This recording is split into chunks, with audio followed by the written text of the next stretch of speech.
So for my Makerspace activity, I chose to make a vortex cannon.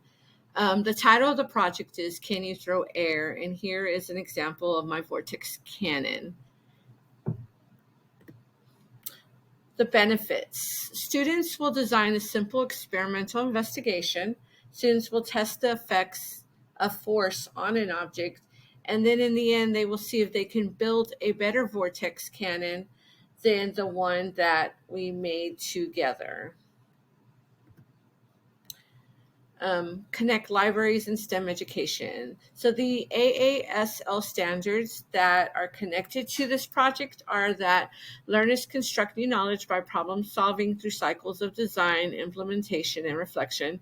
So they are able to, after we make the first one together, they are able to go through and design and see if they can actually make one that is better than the one that we made, that can make objects move further. Learners construct new knowledge by persisting through self-directed pursuits by tinkering and making. And then also learners engage with the learning community by collaboratively identifying innovative solutions to a challenge or problem. So in the end, they will work together collaboratively to see if they can build that better vortex cannon. Experience with creating the project. The project was a really easy project to complete. It was fun to see air and to see that when force is applied to air, there is a response. I was able to move objects with my vortex cannon, and to see how far I could get something to move was pretty cool and interesting. And when students begin to make their own better vortex cannon, they can be creative.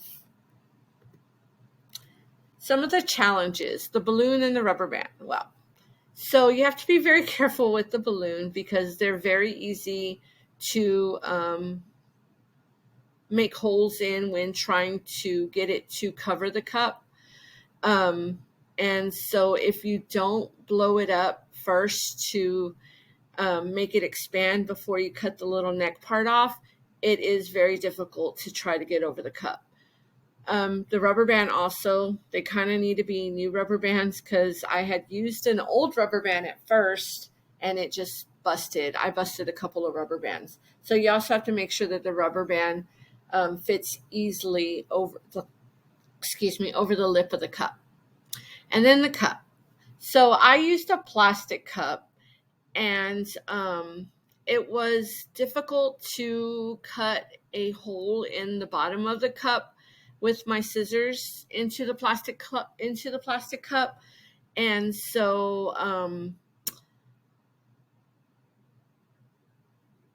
I wouldn't start necessarily with a plastic cup. I would maybe start with a paper cup because it might be easier for younger students, because I would probably do this project with my 5th graders. And so it would probably be easier for them to cut through the paper rather than that plastic cup.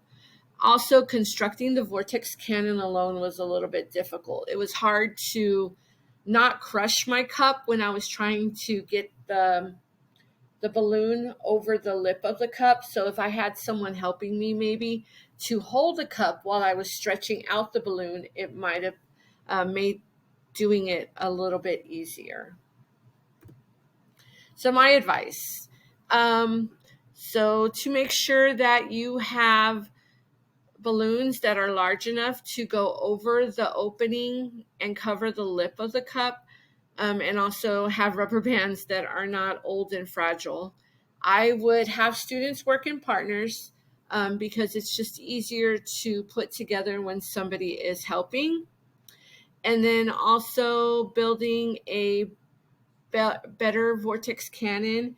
You can have them change the volume, change the shape, change the size of the opening, and then also they could try changing the launch mechanism. So I would have different types of materials available for them when doing this project, when they are building their better vortex cannon.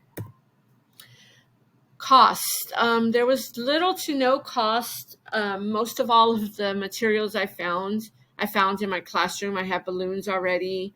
I had cups. I had rubber bands. I had small objects to test my vortex cannon on, and I had scissors.